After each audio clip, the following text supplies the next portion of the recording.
Saudações, hominídeos. Bem-vindos a mais um Histórias da WorldSkills. E já curte o vídeo porque depois você vai esquecer. Inscreva-se para saber as curiosidades da maior competição profissional do mundo. Hoje falaremos com Luiz Eduardo Leão, bronze em mecânica de precisão em 1995, em Lyon, na França, e atual CEO da WorldSkills no Brasil. Bem-vindo, Luiz. Obrigado por ceder seu tempo para nós. Muito obrigado, Bruno. Eu que agradeço a oportunidade de poder falar um pouco da minha trajetória como competidor na WorldSkills. Vamos lá então. Luiz, eu sei que é muita coisa, mas faz um resumo da sua experiência com a WorldSkills. Bem, na verdade, tudo começou quando eu era aluno do curso de aprendizagem industrial do Senai, um curso de mecânica geral que trabalha com a fabricação de peças, isso no interior de São Paulo, Rio Claro, quando recebemos lá uma visita de alunos do curso técnico de mecânica de precisão da Escola Senai Suíço Brasileira, lá de Santo Amaro, né, da capital. E eles falaram um pouco, né, sobre o que era esse curso técnico. Então isso me despertou o desejo, né, a vontade de continuar meus estudos, né, ir para São Paulo, né, enfrentar a cidade de pedra para poder estudar o curso técnico, né. Mas quantos anos você tinha? Olha, eu tinha 16 anos de idade, faz bastante tempo, mas, foi um desafio gigantesco, você não tem ideia, porque primeiro foi muito engraçado, porque para se inscrever nessa prova, tinha que pagar a inscrição, né. E eu contei isso para minha mãe falou: "Você tá maluco, meu filho, você não vai para São Paulo de jeito nenhum". Imagina, né, um menino criado no interior, né, no meio do mato ali, literalmente no meio do mato, porque minha família sempre viveu ali em sítio, né, na zona mais rural, e falar de ir para São Paulo, né, quem via São Paulo pela televisão era uma loucura, né. Então foi muito engraçado que eu fui pedir dinheiro para minha mãe para fazer a inscrição, ela não me deu, é óbvio, né. E aí, com segredo, eu fui conversar com a minha irmã, aí minha irmã pagou a minha inscrição. E aí eu prestei a prova e passei. Aí criei um problema em casa, né, poxa, com 16 anos de idade, né, que família pensa em deixar um filho sair de casa e ir para uma cidade como São Paulo, né, que São Paulo realmente a gente sabe que era uma terra das oportunidades, mas também era muito assustador, né, porque quando você olha na televisão, os telejornais, passa infelizmente mais coisa ruim do que coisa boa, né, então parece que tudo é ruim, né. Então essa impressão negativa assustou muito minha família. Mas a sorte que foi é que alguns outros colegas também de Rio Claro passaram no curso. Então as famílias se reuniram e eu acho que isso deu mais segurança para minha mãe, porque a ideia era que nós fôssemos para São Paulo e morássemos numa república de estudante, meio juntos, né, e de alguma forma um iria ajudar o outro, né. Então eu acho que acabou que uma família ou outra acabou ajudando, né, incentivando para que todos fossem, né. E aí eu fui para São Paulo, né, fazer o curso técnico. Eu nunca tinha falado de competição, nunca tinha ouvido falar em competição, mas aí eu fui no curso técnico e eu pensei comigo, né, eu falei: "Poxa, tá sendo um sofrimento para minha família, eu estar aqui longe, né, morando numa república de estudante, tudo muito novo, né, para mim foi parece que eu tive que amadurecer da noite para o dia, né, porque do nada eu estava sozinho, né, e aí eu falei: "Poxa, eu tenho que fazer esse curso valer a pena". Então eu, desde o primeiro dia de aula, aquilo que me era pedido eu tentava fazer da melhor forma possível. E aí eu era aluno do primeiro semestre, né, e aí um professor, o professor Romero, o grande professor Romero, ele ficou impressionado com a forma que eu trabalhava, mas ali na época era um trabalho todo de bancada, né, não era nem máquina, porque era início do curso, mas ele achou a minha postura, o trabalho que eu estava fazendo ali bem interessante, e aí ele me disse que ia ter um torneio de formação profissional. Eu falei: "Ué, que diabo é isso, né?" Não tem jeito, competição quando a gente pensa, a gente imagina os grandes esportes, né, que seja Copa do Mundo, Jogos Olímpicos, mas eu nunca imaginei que tinha uma competição de profissão, né, eu não tinha nem noção de como que era isso. E aí ele me explicou, disse que ia ter uma competição estadual e que a escola decidiu que um representante de cada semestre iria participar. Só que pensa comigo, era um curso de 4 anos, né, então tinha alunos do oitavo semestre, né, e eu no primeiro semestre, né, eu falei: "Poxa, né, que chance eu vou ter, né, o aluno já está se formando, eu estou entrando", eu estava no primeiro mês de escola.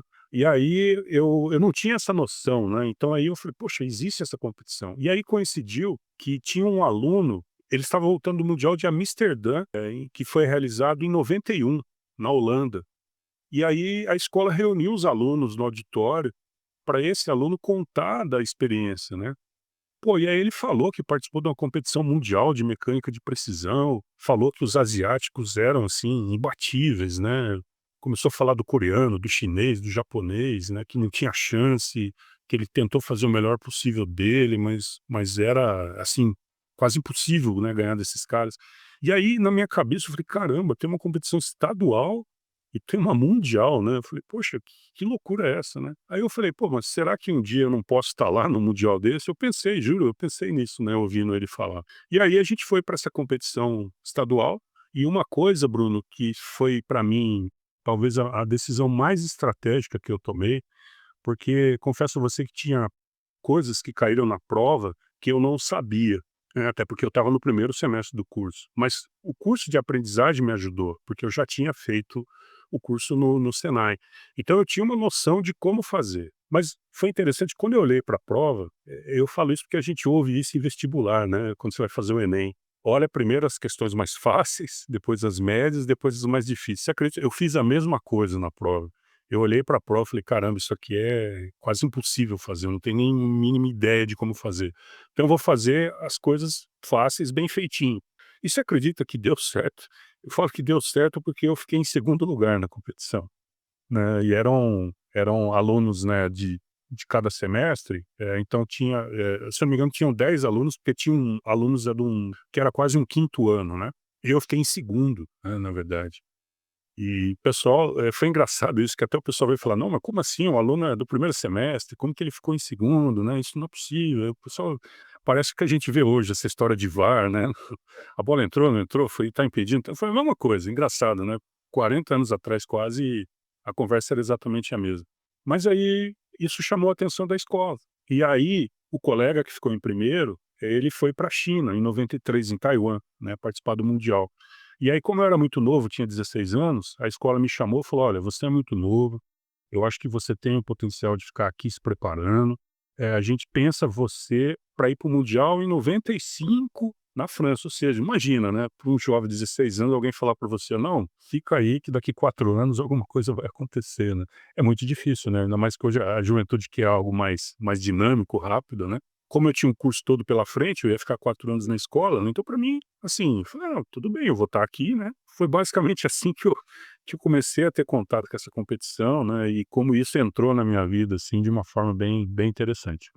Luiz, na sequência, como foi participar da competição? Participar da competição foi, assim, primeiro uma experiência incrível, porque eu fiquei 4 anos me dedicando, né, para essa competição. E tinha esse estigma ou esse paradigma, né, melhor, que os asiáticos eram imbatíveis, né, que eu não teria chance contra o japonês, chinês ou coreano, hipótese alguma. Então, ao invés disso me assustar no meu treinamento, parece algo meio quase que uma utopia, né, mas eu falei: "Mas eu tenho que buscar a perfeição", né, eu falei: "Poxa, porque se os caras são imbatíveis, né, a chance que eu tenho é empatar com eles", né, eu pensava isso, né. Eu falei: "Então eu tenho que o que eu fizer eu tenho que fazer muito bem feito, né, então eu tenho que buscar essa perfeição". E durante o meu treinamento eu busquei isso, sabe, busquei mesmo, né. Então eu treinei, como a prova era surpresa, eu treinei muitas coisas diferentes, muitas técnicas diferentes de fazer a mesma coisa. É, uma coisa que me ajudou muito no meu treinamento é que a gente criou situações, são anomalias, né. O que que seria anomalia? Imagine, você tem todos os recursos para fazer alguma coisa, então você vai lá e faz. Imagine que você tem metade dos recursos para fazer a mesma coisa.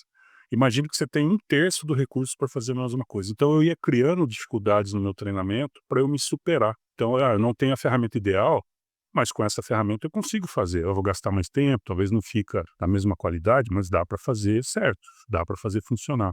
E isso me ajudou muito, porque então eu me preparei para várias situações adversas, né. Então eu fui com uma bagagem muito grande para a competição. E aí ao competir, realmente, quando eu vi o nível dos asiáticos, olha, dá um frio na barriga. Dá um frio de barriga de já estar na competição mundial, mas quando você olha para os caras, né, porque eu levei minhas ferramentas. Eles tinham 3 vezes mais ferramentas que as minhas. Era um negócio, assim, assustador, né. Eles tinham tantas ferramentas, carrinhos de ferramentas, equipamentos, que eles se cercavam e ficavam escondidos atrás dos equipamentos, né. E eu lá com minha humilde armarinho de ferramentas, né, mas tinha tudo que eu precisava, né, também acho que hoje, se a gente olhar hoje, né, 30 anos depois, a questão de sustentabilidade, né, naquela época isso um fator muito importante. Então tinha esse desperdício, vamos dizer assim. Hoje isso nem é permitido mais, né. Mas eles tinham equipamentos, assim, bem diferenciados. As máquinas eram as mesmas para cada competidor, né, mas cada competidor poderia trazer suas próprias ferramentas. Então eu levei as ferramentas que eu entendia que eram necessárias. E não tive nenhum problema com equipamentos. Mas é claro, eu não tinha talvez equipamentos que hoje a gente, por exemplo, fala na indústria, né, na produtividade, né. Eles tinham ferramentas que permitia com que eles fizessem mais rápidos as peças, as tarefas e com mais qualidade do que eu. Então eu tinha um trabalho extra, né, para tentar alcançar o ritmo deles. Então, às vezes eu não tinha o mesmo acabamento, né. O que que é acabamento? Pensa em aparência, né, tá mais espelhado, mais brilho, né, igual um acabamento, assim, um black piano, sabe aquela coisa? Parecia que as peças deles tinham acabamento de black piano, né, e o meu tinha acabamento de uma esquadria de alumínio, assim, é uma janela normal. Mas só que qual é o detalhe? A avaliação verificava as dimensões, as medidas, o funcionamento. A parte de medidas eu fui muito bem, tudo que tinha que demonstrar funcionamento, eu consegui fazer o funcionamento perfeito. Então, quando a competição terminou, eu confesso a você que eu fiquei com uma expectativa, assim, né, tipo: "Poxa", assim, sonhando, sabe: "Pô, será que eu consigo, né, subir no pódio", né, porque eu sabia que eu tinha feito um bom trabalho. Mas a coisa é tão cruel, Bruno, que eles colocam as peças de todos os alunos uma do lado da outra. E aí é natural, né, você compara, né. Eu olhava a peça do japonês, né, aquela peça brilhando, assim, até ofuscava o olho, assim, olhava para mim aquele negócio todo meio cinzento ali, né, meio opaco. Aí coitado, tinha lá de um colega, eu não vou citar o país, né, para não fazer bullying, mas estava lá só as peças todas empilhadinhas, porque ele não conseguiu terminar. Então são as realidades, né, cada um tem as suas dificuldades na prova, né. Então eu fiquei assim, né, olhando todas, realmente, quando eu olhava ali a peça do chinês, do coreano e do japonês, estava espetacular. E aí já dava aquele frio na barriga e eu lembrava, né, "Pô, esses caras são imbatíveis mesmo, né, o rapaz que voltou lá da Holanda falou que era e é verdade". Pô, aí você fica, né, aquele complexo de meio de vira-lata ali, né, você fala: "Pô, não vou ganhar desses caras". Só que aí o resultado foi surpreendente, só para você ter ideia, eu fiquei na frente do chinês e do coreano, o japonês ficou em primeiro, empatou o suíço, que esse aí ninguém tinha visto o suíço na competição, ele apareceu do nada, empatou em primeiro e eu fiquei em terceiro, né, porque quando empata 2 em primeiro, eles não dão a medalha de prata, né, o segundo colocado. Então eu fui automaticamente em terceiro e aí teve um empate triplo, né, porque pelas regras da competição, o chinês também ganhou medalha de bronze e o coreano também, mas eles ficaram atrás de mim. Isso foi legal porque a gente quebrou esse paradigma, né. Isso que foi muito interessante, Bruno. Muito bom. E depois dessa competição de 95, como foi o restante do seu percurso com o WorldSkills? Sem dúvida, o resultado que nós conseguimos em 95 foi um resultado inesperado. E eu vou dizer por quê. Porque o Brasil, na classificação geral da competição, também ficou em terceiro no mundo. Eram, se eu não me engano, 33 países competindo, e o Brasil ficou em terceiro na classificação geral. E foi nesse mesmo ano que o Brasil também ganhou sua primeira medalha de ouro, né, no Mundial, com o colega Anderson. Ele conquistou a primeira medalha de ouro do Brasil. E aí, a gente saiu da França, saiu de Lyon, voltou para o Brasil, foi muito interessante, porque acho que o próprio Senai não acreditou muito no resultado que a gente tinha conquistado, sabe. E aí do nada começaram a ir atrás da imprensa, a imprensa começou a vir atrás da gente para tentar saber o que que foi feito na França, né, de tão notável assim, como assim o Brasil ficou em terceiro no mundo numa competição mundial de educação profissional, né. O Brasil sempre, infelizmente, né, tem seus indicadores da educação sempre lá na rabeira do ranking, né, infelizmente. Então como que assim estudantes brasileiros vão para o mundial e conseguem um resultado tão expressivo? E aí era muito legal, porque eu tinha que explicar o que que era mecânica de precisão. Imagina o desafio de explicar, né, de forma geral, assim, né. E eu lembro que, a gente fez uma entrevista na Record, né, e a palavra que veio à cabeça para a gente falar de medida, né, que eu trabalhava com as medidas onde o erro tinha que ser menor que um fio de cabelo, né. Aí o repórter ficava repetindo isso: "Ó, ele não pode errar um fio de cabelo, né, então ele tem que fazer peças que tenham a precisão de um fio de cabelo". Então ficou essa coisa do fio de cabelo, né, pra gente tentar explicar o que que era mecânica de precisão, né. Quando eu falava mecânica de precisão, alguns pensavam que eu fabricava relógio, né, esses relógios suíços, né. A gente fazia peças daquele tamanho, mas Aí não tive a felicidade de fabricar relógio, né.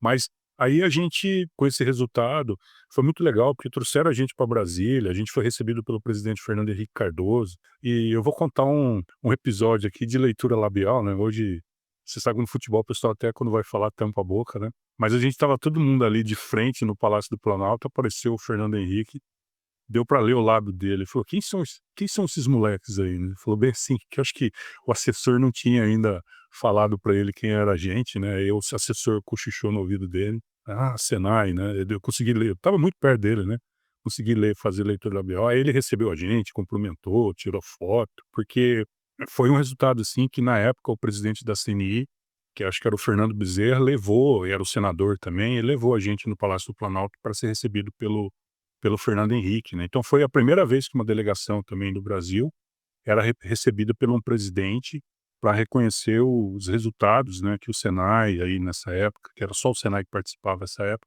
teve numa competição mundial e colocando a bandeira do Brasil, né, em destaque no cenário internacional, né. Então, a partir daí, Bruno, eu fui fazer meu estágio, eu fui trabalhar em Pompeia, não na Itália, lá em Pompeia, do lado de Marília. Fui trabalhar, na indústria, era o Grupo Jacto, que eu tenho muito orgulho de ter trabalhado lá, e eu trabalhei na área de plásticos, né, então eu somei meu conhecimento em mecânica com plásticos. Tive ali quase, pouco mais de 6 meses, mas teve uma oportunidade de crescimento profissional para mim muito grande. E aí veio aquelas ideias, né, eu era um jovem adulto, né, tinha meus 20 anos, e falei: "Caramba, eu tenho que voltar a continuar estudando", né. E aí deu alguma desconexão nos meus neurônios, assim, falou: "Eu quero fazer medicina", né. Tudo a ver, né. Trabalhava com mecânica, né, com plásticos. Mecânica de precisão, então você tem que ser preciso. É, mecânica de precisão, né. Tinha que ser preciso ali nas cirurgias, eu falei: "Vou fazer medicina". Aí eu falei: "Caramba, mas medicina só tem em São Paulo". Falei: "Ah, vou voltar a morar para São Paulo", já morei lá quase 5 anos, né, por causa do curso técnico, da competição.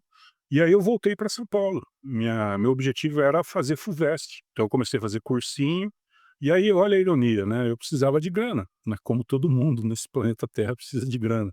Aí eu descobri uma vaga no Senai à noite para dar aula de mecânica.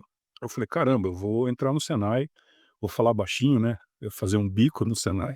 Aí eu entrei no Senai para fazer um bico, você acredita? Para pegar minha grana, pagar meu cursinho para eu estudar, passar na FUVEST em medicina. E aí eu descobri que a realidade é dura, né, porque aí passar na FUVEST em medicina não é fácil, e eu tinha que me dedicar muito, e eu não estava conseguindo conciliar as coisas. E aí o Senai, por todo o histórico que eu já tinha de ex-aluno, ex-competidor, me convidou para trabalhar como instrutor, né, do curso técnico onde eu estudei. Já fiquei muito honrado com esse convite, né, para mim ia ser uma oportunidade incrível, né, com 20 anos ali, 21 anos, já entrar como instrutor do Senai, né, eu ia ter uma melhora de salário bem expressiva para mim. Então eu entrei, aceitei. E aí nesse que eu entrei, parece que eu fui mordido, né, todo mundo fala isso, né, eu fui mordido pelo bichinho da educação, né, de ser professor, né, ser instrutor, e eu comecei a me apaixonar por que eu estava fazendo, e aí deixei o sonho da medicina de lado e comecei a me dedicar mais ao Senai. E aí foi natural, Bruno, que eu comecei a ser convidado para treinar outros alunos, né, para ir para o WorldSkills. Então em 97 não deu tempo, né, porque eu estava nesse processo de dando aula à noite, fazendo transição por dia, mas a partir de 1999, no Canadá, em Montreal, eu já estava levando o meu primeiro aluno competidor para o mundial, e eu indo como avaliador. Então eu troquei a função de competidor e passei a avaliador. E a partir daí não parei mais. Desde 99 eu venho participando de todas as competições mundiais que já existiram até então. Eu não vou dizer que eu sou um recordista do Senai, mas eu acho que hoje, talvez no Senai, hoje na ativa, eu seja a pessoa que mais participou de competições mundiais. E hoje é interessante dizer, né, que eu tive a felicidade de ganhar medalhas, mas com os meus alunos, inclusive medalha de ouro, prata e bronze também. Então eu tenho muito orgulho disso. E hoje eu sou o coordenador geral da WorldSkills do Brasil, né. Então você veja como foi a trajetória, né, de competidor, hoje eu sou a pessoa responsável pela WorldSkills no Brasil, né, eu sou o responsável pela delegação Brasil, né. Você tá com quantos anos agora? Hoje eu estou com 50 anos e eu trabalho aqui na sede do Senai, Departamento Nacional. Eu sou gerente da área de tecnologias educacionais, que envolve toda a parte digital da educação profissional, que envolve plataformas, simuladores, sistemas, aplicativos e também relacionado à parte pedagógica. E eu estou falando da parte de currículos, né, cursos, de avaliação docente, avaliação alunos, né, todo esse processo que envolve a educação profissional. Nós temos aqui uma grande gerência com 30 pessoas que coordenam vários projetos aí educacionais em todo o Brasil. De todas as experiências internacionais, de todas as edições que você participou, qual foi uma que se destaca na sua mente, mais memorável, por qualquer motivo que você queira dar? Não, tem uma competição que me marcou muito, foi em 2003, St. Gallen, na Suíça, porque foi a competição que eu consegui conquistar a primeira medalha de bronze como professor, né? Na verdade, foi o primeiro aluno meu que conquistou uma medalha no Mundial. E por que que foi emocionante? Esse aluno, ele é do estado de Pernambuco, e quando ele ganhou o nacional, foi muito interessante porque ele era um aluno que ganhou o nacional, mas infelizmente com um desempenho muito baixo, sabe. Então, a competição naquele ano, infelizmente, os competidores não estavam bem preparados, com todo o respeito, mas ele foi o menos pior do processo, sendo muito transparente. E aí foi interessante que o nosso responsável à época, né, o professor Leitão, ele perguntou para mim, né: "Leão, né, ele tem como a gente preparar esse aluno para ir para o mundial?" E aí eu pensei, né, não é uma resposta fácil, né. Mas eu falei assim de um jeito, né, novo, né, talvez eu não raciocinei muito, eu falei: "Não, se levar ele para São Paulo para ficar comigo lá na escola suíço-brasileira, eu consigo melhorar o nível de desempenho dele e quem sabe ganhar uma medalha no mundial". Quando eu falei isso, o professor Leitão falou: "Então tá combinado". Eu falei: "Como assim?". "Não, ele vai lá para São Paulo, vai ficar com você, vai morar lá em São Paulo, você vai treinar ele".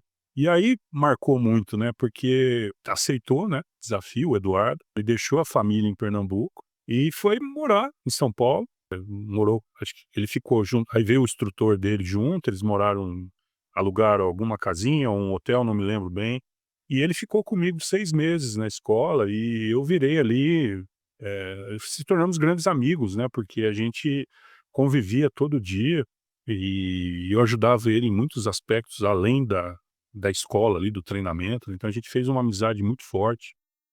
E a gente foi para o mundial, né, e ele ainda foi para o mundial desacreditado, né. Só para você ter ideia, né, ele tirou 20 pontos na competição nacional, é uma nota muito baixa, né, de 100 pontos, né. E a gente foi para o mundial na Suíça, né, enfrentar esses mesmos chineses, japoneses, coreanos, né. Mas a gente treinou muito nesses 6 meses, e ele tinha um talento, sem dúvida, eu acho que isso eu até uso como exemplo, Bruno, para a educação, porque ele era um jovem da periferia de Pernambuco, é um jovem negro, né, que talvez teve muito menos oportunidades do que eu, né, e ele tinha um talento, mas ele nunca teve a oportunidade de mostrar esse talento ou ter esse talento lapidado, ou ter as condições para demonstrar esse talento. E ali a gente deu as condições. E quando ele foi no mundial, assim, uma coisa que eu tô falando para você, eu até fico emocionado, porque ele foi, assim, ele teve um resultado espetacular. Ele, só para você ter ideia, eram uns 80 pontos de avaliação possíveis. Ele acertou 79, sabe. Ninguém, assim, até o japonês veio falar para mim: "Não, mas isso é impossível". Eu falei: "Não, não, não é impossível, ele acertou". E é claro que aí entra aquele ponto, né, que eu falei, ele não tinha as ferramentas mais modernas, não tinha, então ele perdeu pontos em acabamento, aquela questão visual, que valiam bastante ponto à época, mas ele ficou na verdade em segundo, desculpa, ele ficou em terceiro, né, porque o japonês ganhou, e ele empatou ali com o coreano, né, na segunda posição, mas ficando com o bronze, né, na verdade, foi quase um empate técnico, né. Mas a nota dele foi altíssima, assim, e ele foi o primeiro aluno que ganhou medalha do Senai de Pernambuco, foi um dos poucos alunos da delegação Brasil que ganhou medalha naquela época, né. E eu sei que aquilo transformou a vida dele, porque depois ele voltou para Pernambuco, claro, foi recebido com muita festa, e ele conseguiu um emprego muito bom na indústria. Eu sei que depois ele virou empreendedor também, então isso transformou a vida dele, eu acho que quebrou aquele ciclo, né, e ele teve uma mobilidade social fantástica e eu agora eu fiquei com vontade de saber como ele está hoje, né, mas aí eu mostro o poder da educação, né, e o poder de você dar oportunidade às pessoas, né, e eu acho que ele é o grande exemplo de quando se dá oportunidade, né, o talento se desenvolve, né, o talento se mostra, né, e alcança-se os resultados, né, então isso para mim foi muito marcante, História fantástica. É por conta dessas histórias que eu faço essa série. né, são histórias incríveis, né. Fora essa de St. Gallen, que foi muito importante para você, nessa sua posição, você está há quanto tempo como CEO da WorldSkills no Brasil? Então, a minha última participação como expert foi em 2015 no Brasil, né, quando o Brasil se consagrou campeão mundial na classificação geral, né. E em 2017 eu fui na função de uma espécie de um team leader assistant, e aí em 2019 em Kazan eu já fui como CEO, né. E em função da pandemia, o WorldSkills teve um gap muito significativo, né. Nós não tivemos a competição em 21 e nem em 23, né. E pelo contrário, aí a competição passou para um ano par e só foi acontecer em 2024 em Lyon, na França, né. Então eu nessa função de CEO, Lyon, França, foi minha segunda participação. Seja quando você participou como competidor, ou como expert, ou agora como CEO, me dá uma situação ruim, ou uma situação de aprendizado, ou uma situação difícil que você presenciou, que você passou. Olha, a situação mais difícil que eu vivenciei foi em 2001, em Seul, na Coreia do Sul, porque eu participei com um competidor que também tinha um potencial, mas durante a competição mundial e durante o processo de avaliação, eu percebi que ele tinha algumas deficiências em fundamentos relacionados à competição. E aí, eu me senti muito mal, porque você imagina um aluno que você descobre na hora do exame final que ele não sabe, por exemplo, resolver uma equação de segundo grau, e você como professor de matemática, não tem como você não assumir a responsabilidade por aquela dúvida que ele tem, né, numa prova tão importante. Então eu me senti muito mal, porque quando eu pude ali acompanhar o processo dele, eu percebi falhas no processo de treinamento que eram de minha responsabilidade, sabe. Isso fez eu refletir, e eu vou dizer para você, não uma justificativa, mas um dos motivos, que isso até originou uma melhoria no processo. Porque na época eu era professor, né, instrutor do curso, aí nas minhas horas vagas eu treinava o aluno. Mas como era o treinamento meu do aluno? Eu ia lá, sentava com ele, fazia todo o planejamento, passava as atividades para ele ia trabalhar na oficina sem assistência, sem ser assistido, porque eu tinha que voltar para a aula, para dar aula para os outros alunos. Então eu não observava o que ele estava fazendo. E aí, depois que ele terminava, ele me trazia as peças, eu avaliava e falava: olha, você não foi bom nisso, você poderia ter melhor aqui. Então eu dava o feedback para ele. E aí repetia o mesmo processo, fazíamos o planejamento, entregava a tarefa para ele ia para a oficina, eu voltava para a sala de aula. Aí o que aconteceu? Eu percebi que ele tinha dúvidas técnicas que eu, nesse diálogo, achava que eu tinha explicado corretamente, e o pior, achava que ele tinha entendido. E eu só fui descobrir isso quando, no Mundial, eu pude ficar 100% do tempo olhando ele trabalhar. E isso me deu uma frustração muito grande. E eu me lembro quando eu voltei para o Brasil, eu conversei na época com o coordenador geral, que era o professor Espada, e falei: olha, professor, a gente precisa montar um time para treinar pessoas. Não dá. Falei: eu não tenho condições de dar aula, ficar preenchendo relatório e treinar o aluno. O aluno tem que ser assistido durante o processo, porque é durante o processo que você descobre uma postura errada, uma fixação errada de uma ferramenta, uma técnica errada, ou melhor, oportunidades de melhoria no processo. Porque quando você só olha o resultado final, você não sabe qual é a causa raiz do problema. Quando você observa todo o processo, talvez você já identifica em tempo real o problema e faz a intervenção no momento certo, que é hoje é interessante falar isso, né, mas quando a gente fala indústria 4.0, né, o que que é? É analisar dados em tempo real e tomar decisões que a gente chama de análise preditiva. Você interfere no processo, ou seja, não é uma ação corretiva, ou seja, o erro aconteceu e você vai lá e corrige. Não, você monitora o processo e observa a oportunidade de fazer uma melhoria nesse processo. Então eu trouxe essa experiência negativa que eu tive e falei: ó, não dá. Se a gente quer ganhar medalha no Mundial, a gente precisa ter uma equipe, alguém que vai cuidar do aluno, alguém que vai cuidar do aluno que ficou na sala de aula, alguém que vai cuidar do relatório, não importa, a gente precisa ter uma equipe. Então, o que aconteceu, né? Então, essa experiência negativa fez com que nós refletíssemos sobre o processo, né? E a necessidade de montar uma equipe, se a gente tinha o interesse de ganhar uma medalha no Mundial, né? E aí foi interessante porque em 2003 a gente já conseguiu estruturar uma equipe, né? Porque o Eduardo, quando ele veio para São Paulo, ele veio junto com o instrutor dele. Então eu tinha uma pessoa que me auxiliava. Então, mesmo que eu não pudesse estar com ele 100% do tempo, o instrutor estava e ele me relatava o que havia acontecido.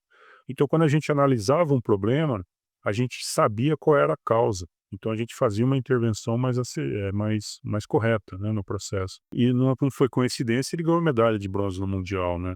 Então isso acabou virando uma referência, porque a partir dali todos os alunos eram agora preparados por uma equipe, né, não era mais somente por uma pessoa, né. Para mim ficou essa frustração, né, mas eu acho que também a gente aprendeu muito com os erros, né, e conseguiu evoluir o processo. Sim, você realizou o objetivo da competição, que é justamente fazer esse tipo de coisa vir à tona, para que todas as novas gerações, as gerações seguintes, possam usufruir desse aprendizado. Sim, sem dúvida, sem dúvida. Foi o que aconteceu, né, que foi bastante assim, depois com o resultado de 2003, né, foi bastante gratificante, né, eu acho que foi uma lição aprendida, né, então isso de um lado me conforta hoje, né. Me fala uma situação boa, positiva, emocional ou emocionante. Olha, tem uma questão bem eu até citaria 2, tá, mas uma minha é bem pessoal, porque quando eu estava competindo no Mundial Lyon, eu passei por uma situação muito complicada, o meu carrinho de ferramenta acabou caindo do transporte, né, então quando eu cheguei na área da prova, meu carrinho de ferramenta ele estava todo avariado, né, amassado, as gavetas não abriam direito, e toda a organização que eu tinha feito, né, da posição das ferramentas, tinha virado uma bagunça. Então eu gastei grande parte do meu tempo ali de ambientação arrumando o meu carrinho de ferramentas, né. E aí quando eu iniciei a prova, assim, eu digo que emocionalmente hoje olhando eu não estava nervoso, eu não estava, mas a primeira coisa que eu fui fazer na prova, eu cometi um erro. E eu tinha noção do erro que eu cometi, sabe. Eu falei: "Poxa, esse erro". Lembra que eu te falei, né, que eu treinei buscando a perfeição, porque eu não tinha um referencial, né, e todo mundo falava que os asiáticos eram imbatível, então eu imaginava que qualquer erro que eu cometesse eu estaria fora, né, de qualquer premiação. Então quando eu cometi esse erro, parece que eu tive a certeza que eu perdi a medalha de ouro, sabe. E isso na primeira hora de prova, imagina, eu tinha 3 dias de competição. Aí eu desabei, aí o emocional veio. E aí uma coisa que para mim foi muito marcante, né, eu ajoelhei na frente do meu carrinho, comecei a rezar, assim, né, em uma oração, não lembro, não foi uma oração espontânea, e uma coisa, assim, é inacreditável, mas eu senti como se eu sentisse uma mão no meu ombro, sabe, tipo assim: "Levanta", sabe. Uma coisa assim, eu tô falando pra você, eu tô me emocionando aqui, todo arrepiado, mas eu ajoelhei, eu senti essa mão no meu ombro, tipo: "Levanta". Eu ouvi mesmo, ouvi um sopro no meu ouvido, cara. E eu te juro, eu levantei. E a partir dali eu competi os 3 dias, não errei mais nada. Mas o meu autoconhecimento estava certo, eu tinha perdido a medalha de ouro, mas eu ganhei o pódio, sabe, eu ganhei. Então eu tenho muito orgulho, eu costumo dizer: "Eu não perdi a medalha de ouro, eu ganhei a medalha de bronze", porque ali poderia ter desabado tudo, né. Então, essa emoção ali, eu senti, parece que a energia das pessoas que estavam torcendo por mim, eu parece que eu senti aquilo na hora e aquilo me deu uma força incrível, né, para levantar e continuar a competição, né. E o outro momento que eu gosto de citar, sem dúvida, assim, a gente tem um perfil, eu sou muito fechado, né, não expressa tanta emoção, mas quando eu estava em St. Gallen, né, e eu soube, né, que o meu aluno tinha ganhado a medalha, né, o Eduardo, né, eu fui no banheiro e chorei igual uma criança, cara. Desabei de emoção, porque eu sabia do tamanho da grandiosidade que a gente tinha feito ali, sabe. Pela história do Eduardo, né, por tudo que a gente superou, como eu falei, né, mais uma vez ganhar do chinês, né, ganhar dessa turma, né, nos encheu muito de orgulho, sabe. E eu lembro que uma coisa bem sensível, mas eu acho que vale importante citar. Eu lembro que eu estava na Suíça, um suíço me procurou, né: "Ah, você é do Brasil, né?" Começou a falar samba, carnaval, mulheres, né, bem aqueles estigmas, né, que alguns, né, espero que não tenham mais, mas naquela época alguns europeus tinham, né. E ele começou a, tipo, falar de forma pejorativa do Brasil, sabe. "Não, que lá eu fui lá, saí com um monte de mulheres, que não sei o quê". Começou a falar de corrupção, sabe. Poxa, eu me senti mal, cara, porque eu sabia que parte do que ele estava falando era verdade, infelizmente, né, nosso país tem esses problemas, mas em partes eu sabia que ele não tinha conhecido o Brasil verdadeiro, né, as pessoas sérias que vivem aqui, né. Então quando o aluno do Brasil, né, subiu no pódio, cara, na Suíça, e eu sabia que esse filho da mãe desse suíço estava lá na plateia, e ele viu o Brasil no pódio e o suíço não estava no pódio, aí eu me senti mais orgulho ainda, e isso foi um dos motivos de eu até ter chorado muito, de emoção, porque ali a gente mostrou um Brasil que é a maioria dos brasileiros, sabe, que é o que faz a gente ser o que é perante o mundo, né, que é o Brasil que nos dá orgulho. Então eu me senti ali como missão cumprida, sabe, como brasileiro, de levar para o mundo um Brasil que é o Brasil que nos orgulha e que não é esse Brasil que muitas vezes é vendido lá fora, sabe. Então isso para mim foi muito marcante emocionalmente. Vamos então deixar um pouco mais leve agora. Uma situação engraçada ou uma situação incomum que você presenciou. Poxa, tem coisa engraçada assim, viu. Eh, eu não sei se eu posso contar. Tem Bom, conto se você depois falar que não pode, eu não ponho essa, mas seria bom ter uma que eu pudesse deixar no episódio. não, não, não, você pode colocar assim, porque é um pouco daquele slogan, né, o que acontece em Vegas fica em Vegas, né. E tem algumas coisas que acontecem na World Skills, fica na World Skills, né, a gente tem esse lema. Mas, algumas coisas engraçadas, eu lembro que no Japão a gente, quando teve a festa de encerramento, né, o Brasil tinha ido muito bem na competição mundial no Japão em 2007, então a gente foi para a festa de encerramento muito animado, né, então a gente se divertiu muito na festa, tivemos uma interação lá com vários países, né. E eu vou contar só um pedacinho, tá, porque tem mais coisa, mas tem ali a classificação, né, que tem as suas restrições, né. Mas eu lembro que eu estava conversando com um rapaz do México, né, e ele era bem mais baixo que eu, né, e eu ali, né, numa mistura de inglês, né, falando meu portunhol, tentando conversar com o mexicano, e alguém teve a ideia genial de pegar uma fita adesiva, né, um silver tape, e eu estava conversando muito pertinho dele, né. Alguém amarrou nós 2 com a fita silver tape, assim, fez quase um bolinho, como se fosse uma múmia, né, mumificaram nós 2. E não se ficaram satisfeitos com isso, derrubaram nós 2 no chão e começaram a rolar a gente na pista de dança, né. Imagine a cena, a sorte que eu já estava bem alegre, o mexicano também estava, ele levou na brincadeira, aí o duro foi achar alguém com uma tesoura depois. Fizeram a questão de deixar a gente no chão lá um tempão, só que o clima estava tão agradável que eu e ele continuamos conversar, né. Eu falei: "Ah, já que tá aqui, né, nessa situação, nós 2 enrolados no chão, o pessoal não vai ajudar muita gente, vamos dialogar", e ficamos conversando ali, né, contando os papos, né, o México, Brasil, aquela coisa toda, e alguém depois, um anjo apareceu lá com uma tesoura e cortou o silver tape e libertou nós 2, né. Então, isso aí foi um dos episódios dessa festa que aconteceu no Japão. Como que vivenciar o World Skills modificou sua vida, impactou sua vida? Então, esse é um ponto importante, Bruno, que eu sempre, quando tenho oportunidade de comentar com os alunos, eu trago essa experiência, né. Então, se alguém hoje me perguntar: "Onde está a sua medalha?", eu confesso a você que eu tenho que pensar bem, lembrar em qual gaveta, se está numa gaveta, de fato, está numa estante. Eu confesso, sendo muito sincero, que eu não sei, eu preciso, procurar. Mas quando alguém fala: "E aí, como foi a experiência?", assim como você está fazendo agora, né, como foi a sua experiência na World Skills? Parece que vem à tona, assim, algo que aconteceu 30 anos atrás, sabe, parece que vem algo tão vivo, sabe, uma coisa tão forte e marcante na minha vida. Então essa experiência de ter vivenciado a competição mundial, de ter representado o Brasil, sabe, isso é algo que me marcou para a vida toda, tá. Então é menos a medalha e mais a experiência de vida que eu tive, né, a oportunidade que eu tive dentro desse processo. E o que eu digo para todos os alunos, né, o que vai dar uma oportunidade de emprego para você não é você bater na porta de um RH de uma empresa e mostrar a tua medalha, né. É muito mais o que você é como pessoa e profissional.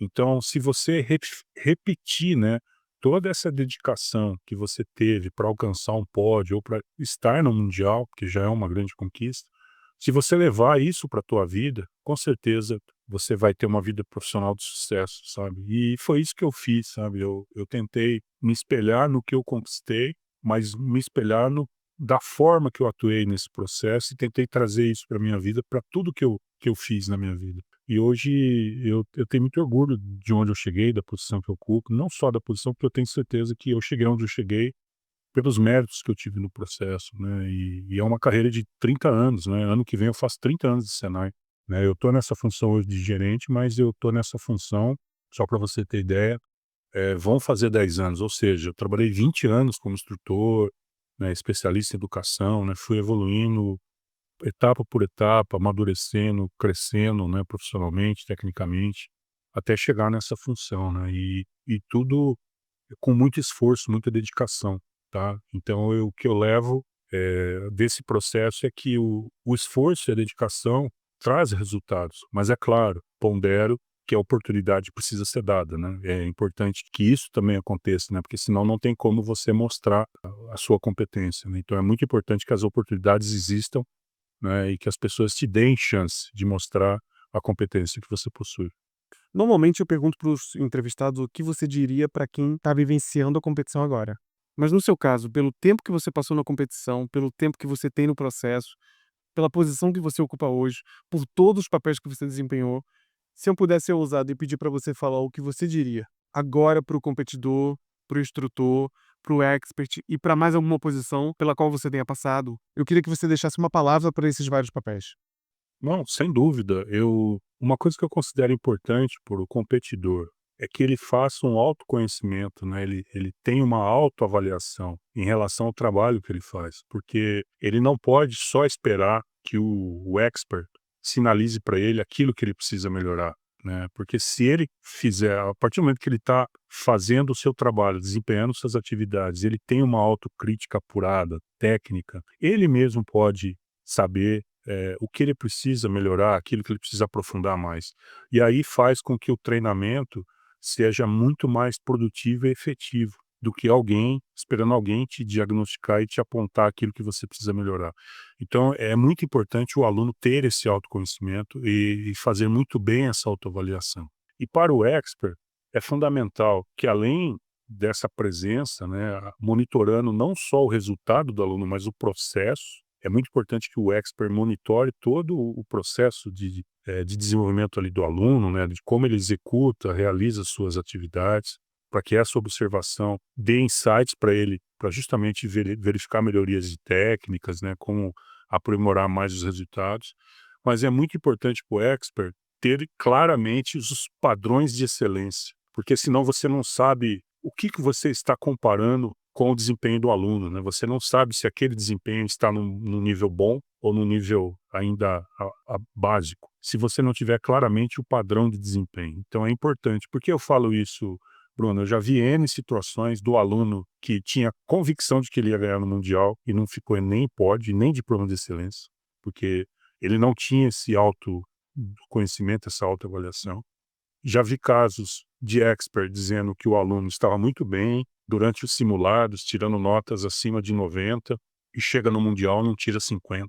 Nitidamente o expert não tinha o padrão de desempenho de referencial. Ele achava que o aluno estava bom, mas ele não tinha esse parâmetro, né. Então, é importante que o expert busque esses parâmetros.